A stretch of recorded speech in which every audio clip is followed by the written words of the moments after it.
വഖഫ് ഭേദഗതി ബില്ലിൽ രാഷ്ട്രപതി ദ്രൗപദി മുർമു ഒപ്പുവെച്ചതിന് പിന്നാലെ നിയമ പോരാട്ടം ശക്തമാക്കാൻ കൂടുതൽ പ്രതിപക്ഷ സംഘടനകൾ. നിയമത്തെ ചോദ്യം ചെയ്ത് സമസ്ത സുപ്രീം കോടതിയിൽ ഹർജി ഫയൽ ചെയ്തു. മുസ്ലിം ലീഗ് ഉടൻ ഹർജിയുമായി സുപ്രീം കോടതിയിലെത്തും. കത്തോലിക്ക സഭയുടെ സ്വത്ത് പിടിച്ചെടുക്കണമെന്ന ഓർഗനൈസർ ലേഖനത്തിൽ ബിജെപി നിലപാട് വ്യക്തമാക്കണമെന്ന് പ്രതിപക്ഷ നേതാവ് വി ഡി സതീശൻ ആവശ്യപ്പെട്ടു. വഖഫ് നിയമ ഭേദഗതിക്കെതിരായ നിയമ പോരാട്ടത്തിനായി മുസ്ലിം ലീഗ് നേതാവ് പി കെ കുഞ്ഞാലിക്കുട്ടി ഇന്ന് ഡൽഹിയിലെത്തും.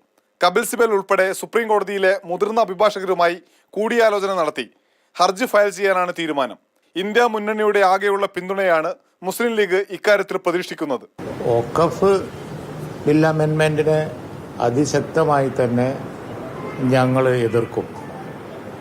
ഇന്ത്യ മുന്നണിയിലെ എല്ലാ കക്ഷികളുടെയും സ്റ്റാൻഡ് അത് തന്നെയാണ്. വഖഫ് സ്വത്ത് സർക്കാർ സ്വത്താക്കാനുള്ള നീക്കമാണ് കേന്ദ്ര സർക്കാരിൻ്റെത് എന്ന് സമസ്ത ചൂണ്ടിക്കാട്ടുന്നു.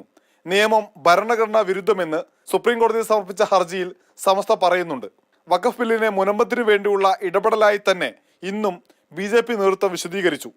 വി ഡി സതീശനും പാണക്കാട്ട് തങ്ങളും മുനമ്പത്തിനൊപ്പം എന്ന് പറഞ്ഞ് പറ്റിച്ചെന്നാണ് ബി.ജെ.പിയുടെ ആരോപണം. വി ഡി സതീശനും പാണക്കാട് തങ്ങളും ചെയ്യുന്ന പോലെ ഞങ്ങൾ നിങ്ങളുടെ കൂടെയാണ്, മുനമ്പത്ത് വഖഫ് ഭൂമിയല്ല എന്നൊക്കെ കള്ളം പറയുകയും അവരെ പറ്റിക്കുകയും ഭേദഗതി വന്നപ്പോൾ പാർലമെന്റിൽ ചതിക്കുകയും ചെയ്ത കൂട്ടത്തിലല്ല ഞങ്ങൾക്ക് ചെയ്യാൻ കഴിയുന്ന കാര്യങ്ങളെ ഞങ്ങൾ പറയുള്ളൂ. കത്തോലിക്ക സഭയുടെ സ്വത്ത് പിടിച്ചെടുക്കാനുള്ള സംഘപരിവാറിന്റെ ഗൂഢനീക്കത്തെ എതിർക്കുമെന്ന് പ്രതിപക്ഷ നേതാവ് വി ഡി സതീശൻ വ്യക്തമാക്കുന്നു. ഓർഗനൈസറിലെ ലേഖനം പിൻവലിച്ചതുകൊണ്ട് RSSന്റെ നിഗൂഢ അജണ്ട ഇല്ലാതാകുന്നില്ലെന്നും സതീശൻ.